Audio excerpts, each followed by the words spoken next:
Hello and welcome to the Yachtside podcast. The Great Loop isn't something you dabble in. It is 6,000 miles of rivers, lakes, locks, coastlines, currents, weather windows, and decisions that matter. Today's guest, Curtis Stokes, understands that kind of journey. Not just from theory, but from a lifetime on the water. Curtis grew up boating and fishing. He has sailed the East Coast and the Bahamas long before most of us ever touched a helm, me included. That early pull towards the water became a lifelong calling. Curtis has captained vessels from 75-foot classics to 180-foot super yachts, completed multiple circumnavigations, crossed the Atlantic more than half a dozen times, and logged countless offshore and inland miles. He's earned a USCG 3,000-ton all-oceans master license, along with international master certification. These credentials can only be earned through experience, good judgment, and responsibility at sea. As a longtime member of the America's Great Loop Cruisers Association, Curtis brings his bluewater discipline to inland cruising, where bridges replace waves, timing replaces tides, and preparation makes all the difference. This podcast is for people who are drawn to the Great Loop, the dreamers, the planners, and the ones that are already underway. We'll talk about boats, routes, seasons, safety, and real-world decisions. Our conversation is guided by someone who's navigated both oceans and inland waterways with equal respect. This is about cruising the loop smarter and cruising safer. Curtis Stokes, welcome to the Outside Podcast. Thank you. Good to be here. Let's start off with your most memorable Great Loop story. Well, I have a lot of those, but I there's so many. Like there are times that I have clients who have called me and just expressed how incredible thankful they are for getting them in the right boat. And they've met so many lifelong friends while cruising the Great Loop. They relate so many experiences to me. What I really enjoy is I'll be walking through a marina and someone will come running out going, "Hey, Curtis," and we'll chat and carry on for quite a while. So it's all fun. But then there are times like I remember years ago at a rendezvous, a gentleman had a heart attack and everybody jumped in and saved his life. So there, and then just someone would break down and others would jump in and help. But it's like, I mean, boating is just a fun group of people, but the Great Loop is a group that have a specific purpose, for their cruising. And Yeah. they all seem to be trying to reach that one goal and helping each other. Tremendous amount of help amongst everybody. Yeah, the boating community is such a fantastic just tribe of people that are really committed to each other. Yeah. Whether it's kicking back and having a glass of wine or, coming through in an emergency like that. Tell us about Curtis Stokes and how you got involved in the Great Loop. Actually, well, I had been a yacht broker for a while and a yacht captain, had done a lot of cruising and deliveries and all kinds of things. Went around the world 2.5 times. So I had a lot of experience. But then as a broker, I always remember Sue Brown from Michigan and her late husband, Gordy, used to volunteer for Trawler Fest. And I was at Trawler Fest one day. My wife Jill and I were there, and Gordy kept on me. He kept saying, "You've got to join, the Great Loop, get involved in it." And I was like, yeah, I didn't even realize there was a group for that. I mean, I knew of it, but didn't know there was an actual group. So he finally convinced us, and we attended the first rendezvous in Rogersville, Alabama, which to me was in the middle of nowhere, and it is. But it was such a great experience, really cool group, and I just saw the potential. I saw where this marketing that they were doing could attract so many more people to the boating market. So from a business standpoint, there was tremendous potential, and there has been. Um, but it's fun too. Yeah. Well, I mean, everything about boats in the water is fun, if you ask me. It is, but if it's your business, it's so much better to be fun and be around people that really are having fun and appreciate, the hard work and what they've accomplished. Yeah. Now, this is probably up for debate, but I'm really interested to know, like, what do you think is the best boat choice for the loop? Everyone asks that, and everyone has an opinion. And the way to get out of it is to say whatever boat works for you best. Um, no, it's seriously, it's the, you'll hear people say buy the smallest boat that you can comfortably cruise in to reach more areas of the Great Loop than a larger yacht. And then some will say buy the largest boat you can afford to buy to have more space.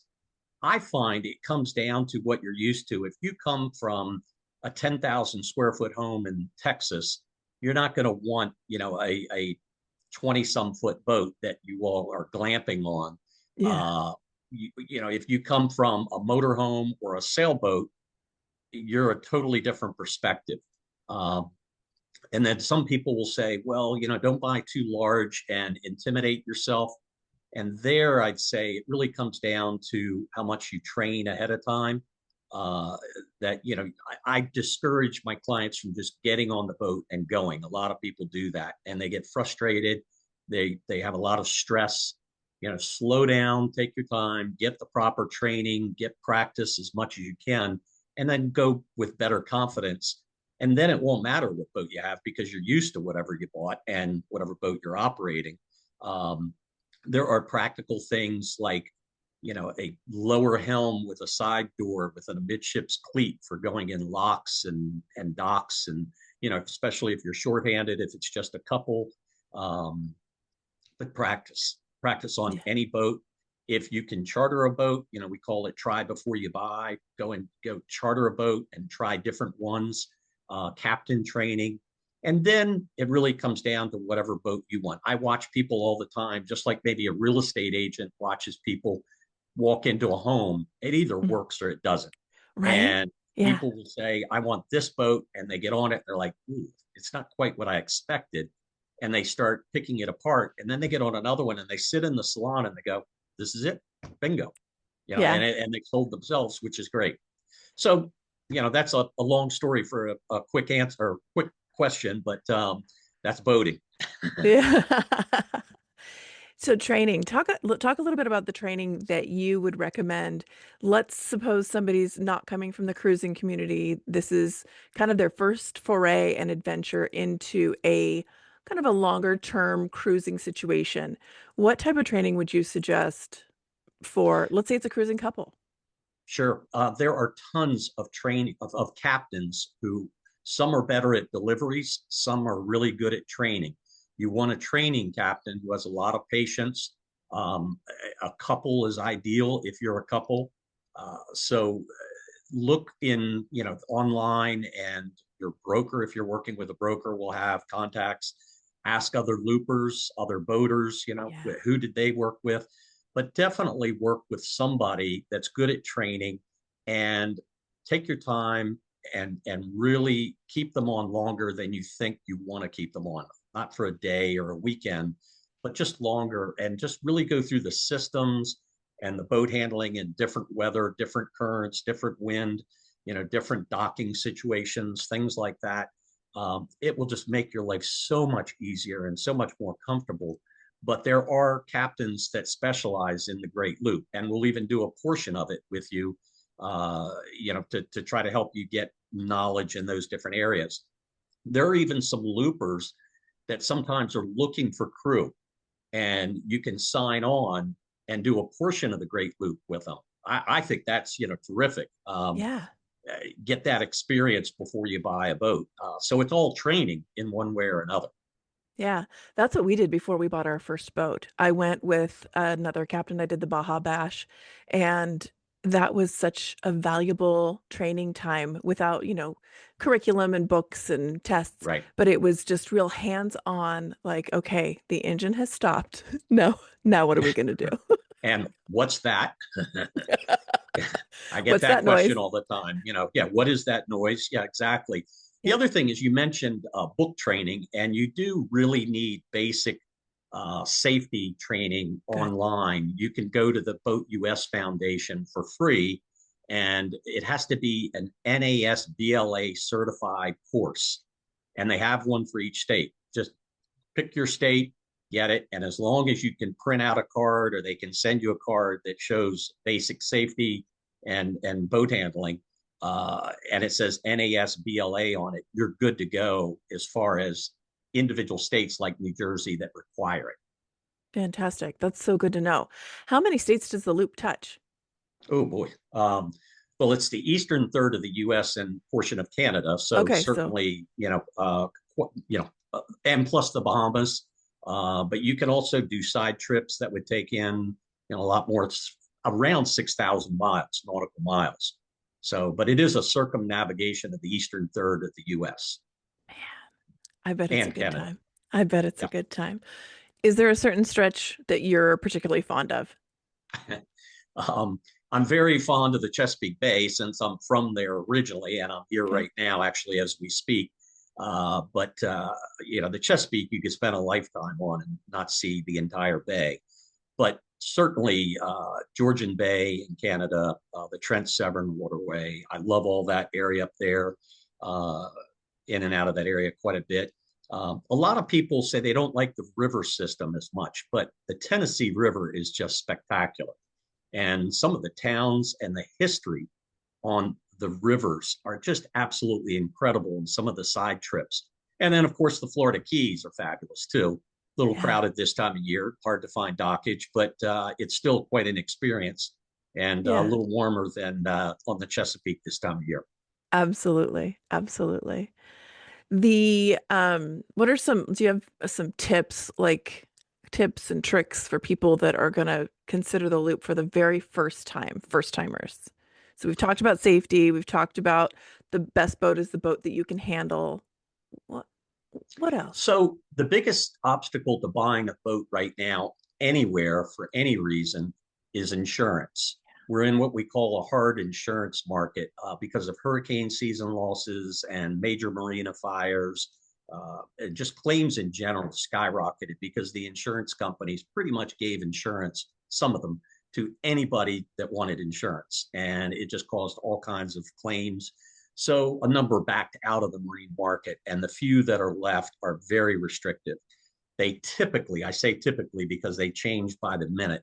Um, they want 20 years and newer, preferably, Okay. and then they want the buyer to have ownership experience, and they don't want to insure you for more than 10 to 12 foot larger than the largest boat you've ever owned.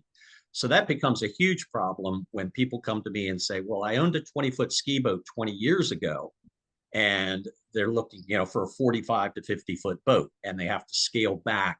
Um, the cost of insurance is quite high, so you really have to shop around uh, and really shop and use a marine insurance broker. I Yeah. always recommend, John Horton at Jack Martin Associates is a good option, and there's some others out there that specialize in the Great Loop. But insurance is before you do anything, shop for insurance, and don't just contact somebody and say, I want to get pre-approved for insurance. Pick a boat off the internet that is slightly larger, slightly more expensive, and slightly older than you think you want to buy. Submit that to them and say, we want to make an offer on this boat, but we want to make sure we can get insurance first. They're either going to reject you, and if they do, they'll tell you what they will insure you for, or they'll approve you, and then you're good to go, for any boat up to that. Again, it can change because they change by the minute, but at Hmm. least you have that search parameter to work within. Because for years, we used to just put a boat under contract, select the surveyor, survey the boat, and let's get insurance, and then Yeah. close. Yeah, Can't it was do an that afterthought. anymore. Yeah, Yeah. you can't do that anymore. And I don't think first time buyers understand that in the It's boat hard to market. So understand. I think it's really important that right up front that is the discussion because it can crush your dreams. Yeah. Well, a lot of people come from flying private planes, and even people coming from a motorhome say, "Well, I've driven 6,000 miles or whatever." Totally different for the insurance companies.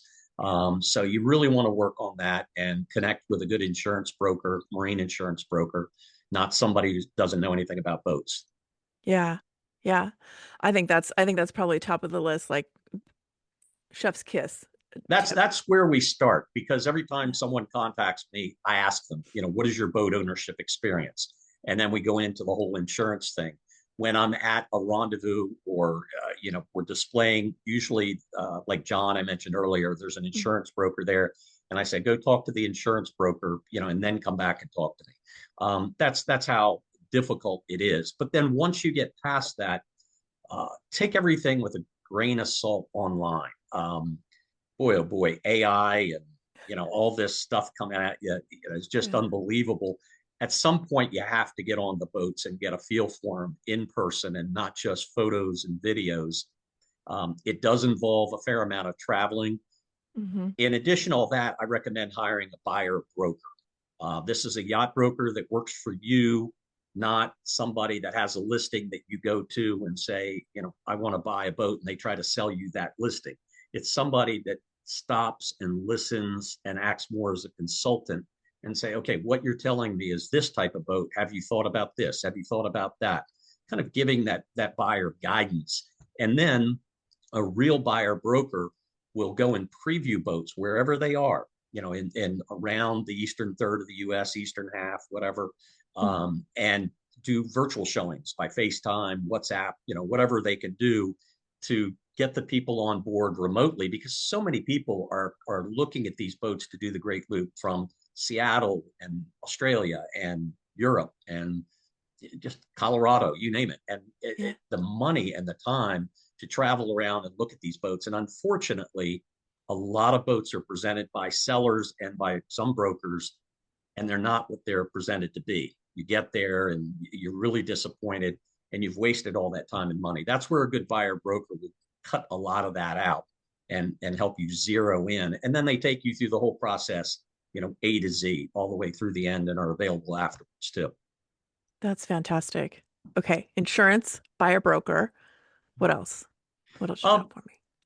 Financing, if you're going to need financing or want financing, I have a lot of people that say to me, I can earn more in my investments than I can the interest rate on a loan, and I'm going to keep it for a year and a half and then sell it. So financing it makes more sense, and I'll hook them up with somebody like Cindy Lewis at Sterling and Associates, who's a really good lender, Yeah. who knows the Great Loop, and they have great rates and great programs.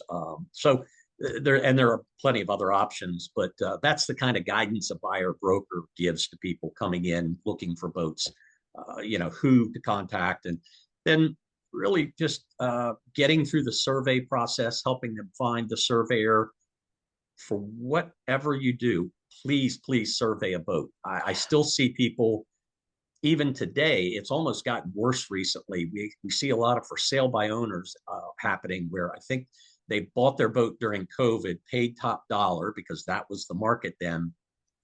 They're on Facebook Marketplace offering a boat for sale, and they don't want a broker involved. I've had several tell me, no, I don't even care about paying a commission. I just don't want a broker involved because I don't want the buyer convinced to do a survey. And they know there's something wrong with the boat, or maybe they don't know, but they just don't want to find out, and they want the next person to take care of it. Mm. So that's what a good buyer broker does, is weeds through all that and finds you the sellers that are going to be fair and sold comparable, so what you're paying is market price or close to it. And just all that guidance is just so critical. But beware, always get the boat fully surveyed. Do not use someone else's survey. Even if it's 6 months old, that seller could have run aground, could have had, I don't know, fire on board, partial sinking, anything could have been happening on that, since that survey was done. Just Yeah. ignore those old surveys, get your own, do your own due diligence, bring your own team on to make sure you're making the right decision. It's so important. And I think people who are not well versed in the boating community and haven't had boats before, and I think are there a lot of loopers that this is kind of their first foray into actual cruising? Absolutely. And, Yeah. and that's the beauty of it, though, that I saw from the day one, was that it was going to bring a lot of new people into the boating industry, or, the market. Yeah. And thank goodness they're here, because the market overall has been slow. So where people doing the Great Loop are still going to do the Great Loop regardless, because we have a generational issue going on where baby boomers are retiring and they're looking to do their bucket list items, and the Great Loop has become a huge bucket list item. So, let's go boating and give this a try. And Yeah. it's great. But they need the training, they need the guidance to make it an enjoyable experience. Yeah. Yeah. It's so critical to have that solid foundation and to have that knowledgeable guide with you. The first time we bought a boat, we bought a Fizbo.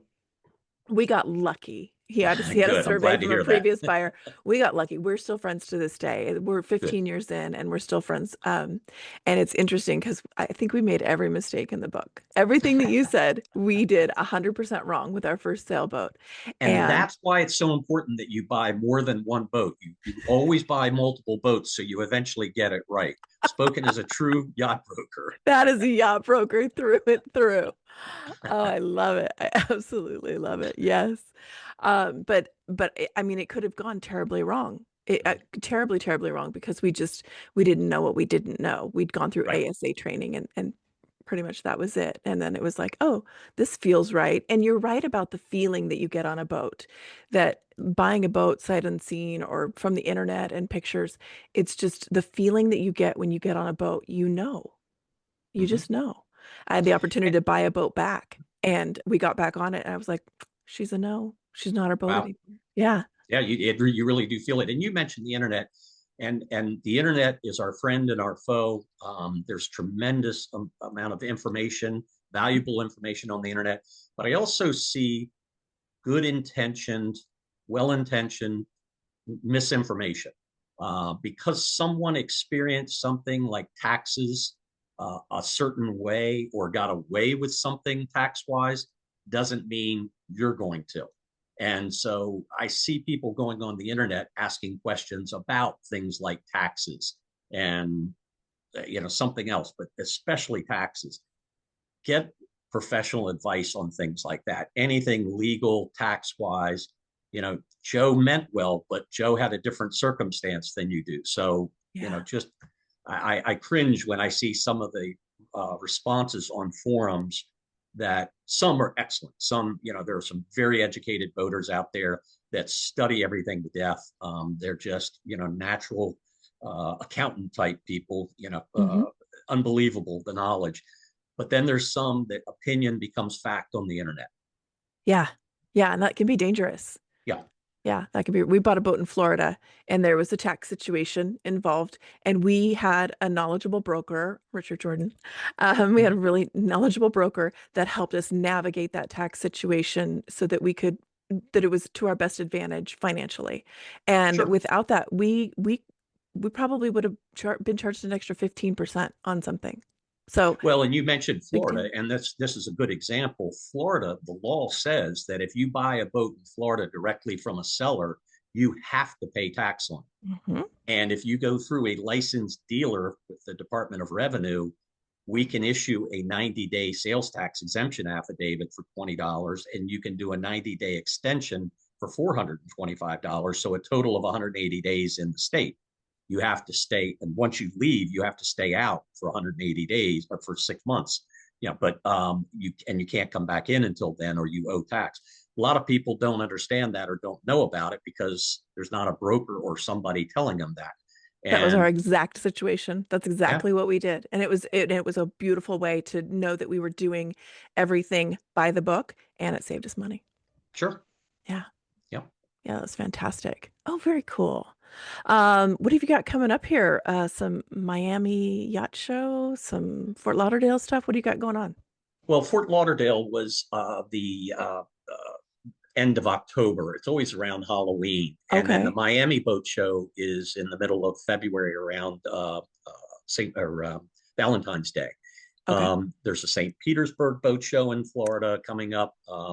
But I caution everybody about the boat shows. They've become so big and so expensive for people to put their boats, brokers and dealers to put their boats in the show, that it's typically mega yachts and brand new boats. And unless you're a buyer for one of those, you're not going to see a lot of older, affordable, loop capable boats at the big national boat shows. They're a lot of fun, and I encourage everybody to go and buy a chamois and buy a beer and have a great weekend. Yeah. And especially if you enjoy crowds, because it's crowded. But Yeah. in Florida, it's the perfect time to be there, when these boat shows are going on. Palm Beach is one of my favorite. That's in March, usually the third week of March. And they're fun, but it's just not for a great loop capable boat. You really do have to look through the internet, pin them down, narrow your choices, and then travel to see the boats wherever they might be. Yeah, I think that's great advice because new doesn't always mean the boat you want, and especially Right. with the Great Loop. How long do people usually cruise the loop? Well, years ago, people would cruise the loop multiple times, and it wasn't a bucket list item for most people. Now, because of the marketing of it, it has become a bucket list item, and people will do it in a year. People have tried to set speed records and do it in months. People have done it, in a John boat recently, and on jet skis, wave runners, kayaks. Gosh. Just all kinds of really cool uh, record challenging ventures. But most people do it where they just want to buy a boat, get on it, go do the loop, get the gold burgee, and then go hiking in the Appalachians or do whatever bucket list item they're going to do next. Um, and that's great. And we have a lot of clients that, if they could charter a boat to do the Great Loop, they would, but you can't do that. Insurance just doesn't allow the long-term charters like that. And so that they'll buy a well-known brand boat. So that's critical if you're buying a boat to do the Great Loop only at, one and done, quick sell it afterwards. You Hmm. want Don't buy a custom built boat because you have a handful of buyers that are going to want that custom built boat when you go to sell it. Buy something like a main ship, a Carver, Cruisers, Sea Ray, Grand Banks, Nordic Tug, American Tug, and the danger of saying names is I'm going to miss one, Monk, Trawler, that type of thing. There are brand names. We're all brand oriented, Yeah. as Americans. And so that's what everybody looks for is well-known brands so that we have clients that will 3/4 of the way through the Great Loop will put their boat on the market with us. They'll list it with us. We'll start marketing it, and the sale is contingent upon them crossing their wake, and then we'll survey the boat and then close, and the next couple will just get on and keep cruising. And that's pretty cool. We've done that many times. Yeah, that sounds amazing because it's just well, because the boat then just Yeah, stays in its natural habitat and gets to go again. sure. I think that's pretty cool. Draft wise, when selecting a boat for the loop, what are we looking at limitations? The lowest draft possible, the less draft possible. The Jet ski. Yeah, exactly. There you go. The locks are difficult because really anything over 5 foot makes it more challenging. You really want Okay. to be below 5 foot. That's kind of the magic number for draft. For air height, that's important too because Mhm. there's a bridge south of Chicago, Railroad Bridge, that is 19 foot 6 inches, and they can change the level of the pool so that you gain a few inches here and there. But that's not guaranteed, and so you want some room there to navigate. The Lake Champlain is 17 foot. The far West Erie Canal into Lake Erie is 15 and a half. But the main route, going west on the Erie and then up the Oswego and all that route is 19.6 south of Chicago. So 19.6 and 5 foot, are kind of your benchmarks. People always ask, well, what about the length of the boat, the size of the boat? There again, the smaller the boat, the more places you're going to get. Um, some of the older marinas don't have really big slips, so it's easier to get dockage. But most of the time, in most places, you're stopping on the fuel dock or a face dock and then moving the next day if you're really moving regularly. If you're staying long term, yeah, then you have to really plan out a little power cats, and they're very popular now. Okay. You've got to watch the beam on some of the ones that are more chartered, the Genots and things like that. Hmm. Um, Down in the Caribbean, they're a little tougher because of the width of the slips in a lot of places. And the Trent Severn Waterway, you're restricted there on your beam. So just getting something you're comfortable with that's got reasonable draft. And even if it's a boat where you can lower the arch or the mast if it's hinged, or if Hmm. you can take it to a boat yard with a reasonable amount of money, having a hinge installed on it, and then it's loop capable. Those are all options that you can do, because you're it's not like you're taking that mast or that arch down every day. You may only be doing it once. So pick the boat that works for you, but stay within those parameters, certainly. Yeah. And we talked about marinas on the loop. Are there anchoring options as well? Less and That's less, a I touchy think. subject. Okay, good. Um, I, yeah, no, here I am. it's in mainly in Florida. They're trying to restrict anchoring, especially in the Biscayne Bay Area. A number of boating groups have formed an alliance to lobby the Florida legislature to fight the efforts by wealthy waterfront homeowners, especially in the Biscayne Bay Area, that are trying to restrict anchorage.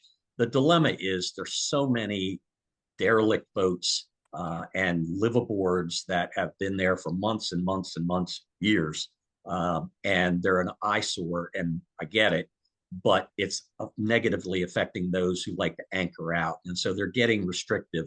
So we're constantly fighting that urge, to keep the boaters out.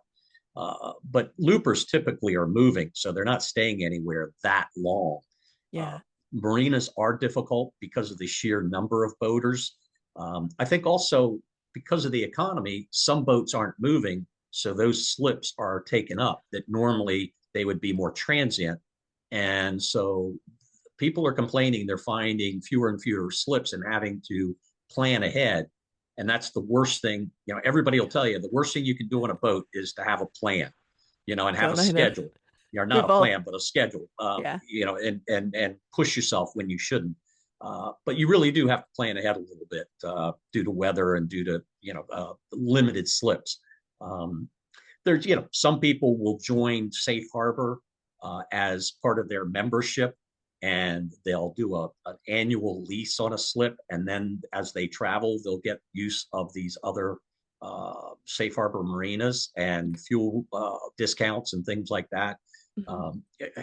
All kinds of different programs out there that you can belong to, and resources like the Waterway Guide and Marina Life and Snag a Slip, and well, not Snag a Slip, but Docwa, things like that. Aqua. Where Mhm. you can use all of these different systems. Fantastic. Fantastic. What else do you want to leave the listener with today? Well, boating's supposed to be fun. And if it's not fun, you did something wrong. And usually it means you didn't train enough or prepare enough to slow down. Even if, let's say, you started the loop and you weren't enjoying it, stop and hire, training captain and go back from start, just keep working, start from scratch, and, train a little bit more, or just slow it down.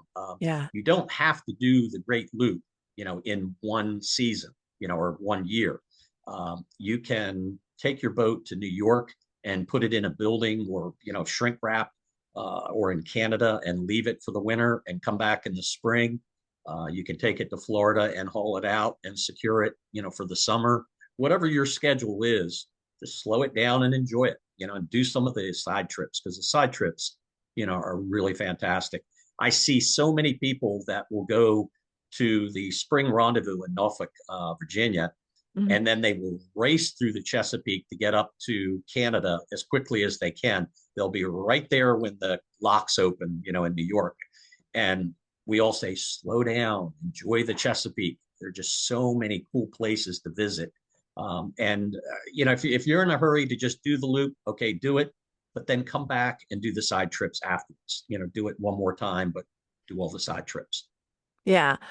When you were talking about people, trying to make records and things like that, I'm like, oh my gosh, that's so not the point for me personally, right? Right. For me personally, it's like slow it down, just slower and slower and slower. The the joy of boating to me is the slower pace of life. The So, journey. right? It's because the destination, we all got the same Right. destination, man. Yeah. If you slow the journey, you'll have a lot more destinations to enjoy. Oh my gosh, we need to put that on a pillow. I need to Yeah. learn cross stitch just for this. That's fantastic. Where can people find you in the cyber world and in the real world? Our website is curtisstokes.net, and my email is curtis@curtisstokes.net. Happy to help. We answer questions, we just give guidance wherever we can, and just try to help boaters out and make sure they're having fun. Yeah, this has been fantastic. Thank you so much for sharing your knowledge Thank and you. tips about the Great Loop. This is amazing. Well, there you have it. Thank you so much to our guest today, Curtis Stokes. The Great Loop is more than a route, it's a journey that rewards good information and thoughtful decisions. I'm Christy Braun with Yachtsite, where we curate cruising boats, share straight talk education, and help buyers and sellers move forward with confidence.